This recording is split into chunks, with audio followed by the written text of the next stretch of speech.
ধর্ম ও নৈতিকতার শিক্ষা দেওয়া মাদ্রাসায় কেন ধর্ষণের ঘটনা আশঙ্কাজনক হারে বাড়ছে? ধর্ম অনুষ্ঠানে শিশুরা আবাসিকভাবে থাকে, সেখানে নিয়মিত নজরদারি করবে কে?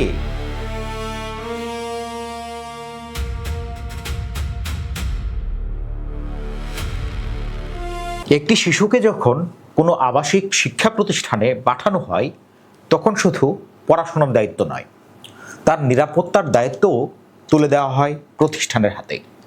কিন্তু সেই নিরাপদ আশ্রয়ের ভেতরেই যদি নির্যাতনের অভিযোগ ওঠে, তখন প্রশ্নটা আর কেবল একজন ব্যক্তির অপরাধে সীমাবদ্ধ থাকে না।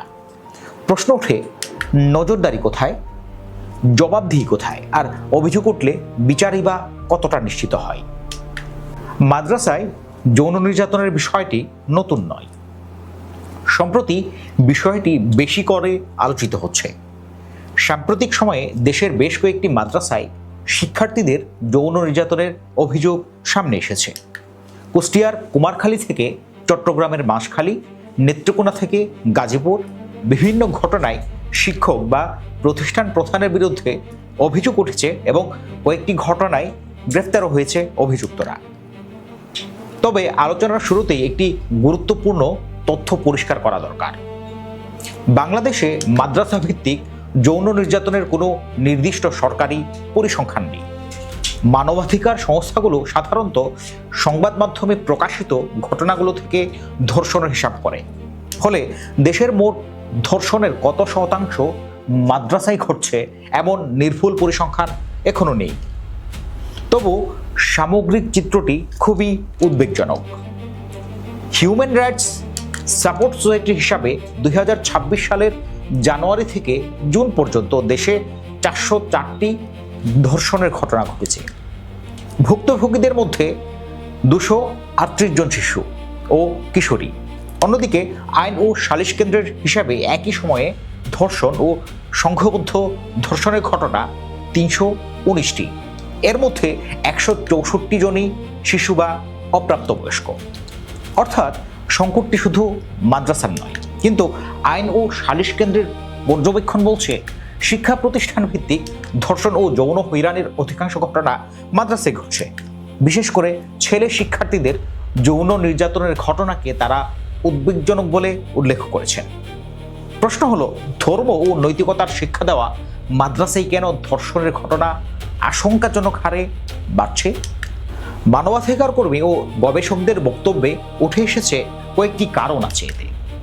আবাসিক ব্যবস্থায় দুর্বল নজরদারি, জবাবদিহিতার ঘাটতি, অভিভাবকদের সীমিত তদারকি এবং অভিযোগ গোপন রাখার প্রবণতা। কিছু ঘটনায় ধর্মীয় ভয় বা সামাজিক চাপ ব্যবহার করে শিশুকে চুপ করিয়ে রাখার অভিযোগ রয়েছে। এমনকি কোনো কোনো ক্ষেত্রে প্রতিষ্ঠানের ভেতরেই সালিশ করে ঘটনা মিটিয়ে ফেলার চেষ্টার কথাও প্রতিবেদনে উঠে এসেছে। কিন্তু মাদ্রাসা সংশ্লিষ্টদের বক্তব্য ভিন্ন। তাদের দাবি, মাদ্রাসায় যৌন নির্যাতনের ঘটনা ঘটে, এটি তারা অস্বীকার করছেন না। কিন্তু সংবাদ মাধ্যম বা সামাজিক যোগাযোগ মাধ্যমে বিচ্ছিন্ন ঘটনাকে কেন্দ্র করে পুরো মাদ্রাসা শিক্ষা ব্যবস্থাকে কাঠগড়ায় দাঁড় করানো হচ্ছে।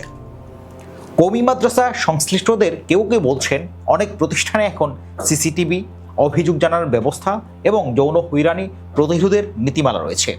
তাদের ভাষ্য, অপরাধ হলে অপরাধীর বিরুদ্ধে ব্যবস্থা হওয়া উচিত, কিন্তু একটি পুরো শিক্ষা ব্যবস্থাকে দায়ী করা উচিত নয়। তবে এখানেই সবচেয়ে বড় প্রশ্নটি সামনে আসে। বাংলাদেশে আলিয়া ও কওমি দুই ধারার মাদ্রাসা শিক্ষা ব্যবস্থা রয়েছে। আলিয়া মাদ্রাসাগুলো সরকারি শিক্ষা কাঠামোর আওতায় থাকলেও কওমি মাদ্রাসাগুলোর বড় একটি অংশ আলাদা ব্যবস্থায় পরিচালিত হয়। কওমি মাদ্রাসা ভিত্তিক শিক্ষা বোর্ড বেফাকের কর্মকর্তার দেওয়া তথ্য অনুযায়ী প্রায় 35,000 নিবন্ধিত কওমি মাদ্রাসার বাইরে আরও প্রায় 15,000 অনিবন্ধিত মাদ্রাসা রয়েছে বলে তাদের ধারণা। যদি এই সংখ্যাটি সঠিক হয়, তাহলে প্রশ্নটি খুবই সরল। যে প্রতিষ্ঠানে শিশুরা আবাসিকভাবে থাকে, সেখানে নিয়মিত নজরদারি করবে কে? আর কোনো অভিযোগ উঠলে স্বাধীনভাবে তদন্ত কি করবে? গবেষক ও মানবাধিকার কর্মীদের মতে এখানেই মূল সংকট। কারণ যৌন নির্যাতন প্রতিরোধের জন্য শুধু নৈতিক শিক্ষাই যথেষ্ট নয়, প্রয়োজন কার্যকর প্রাতিষ্ঠানিক কাঠামো। প্রতিটি শিক্ষা প্রতিষ্ঠানে অভিযোগ জানানোর নিরাপদ ব্যবস্থা থাকতে হবে। অভিযোগ উঠলে তা প্রতিষ্ঠানের ভেতরে চাপা না দিয়ে আইন শৃঙ্খলা বাহিনীকে জানাতে হবে। শিক্ষকদের যথাযথ যাচাই ও প্রশিক্ষণ থাকতে হবে। আবাসিক প্রতিষ্ঠানে নিয়মিত স্বাধীন পরিদর্শন নিশ্চিত করতে হবে। আর সবচেয়ে গুরুত্বপূর্ণ, অভিযোগকারী শিশুকেই যেন আবার ভয়, চাপ বা সামাজিক লজ্জার মুখে পড়তে না হয়। কারণ একটি বিষয় আমাদের স্পষ্টভাবে বুঝতে হবে, শিশুর উপর যৌন নির্যাতন কোনো ধর্মের সমস্যা নয়, কোনো বিশেষ শিক্ষা ব্যবস্থারও একক সমস্যা নয়। এটি ক্ষমতার অপব্যবহার, দুর্বল নজরদারি এবং বিচারহীনতার সমস্যা। তাই মাদ্রাসাকে সামগ্রিকভাবে অপরাধী বানানো যেমন সমাধান নয়, তেমনি প্রতিষ্ঠানের সম্মান রক্ষার নামে কোনো অভিযোগ চাপা দেওয়াও সমাধান নয়।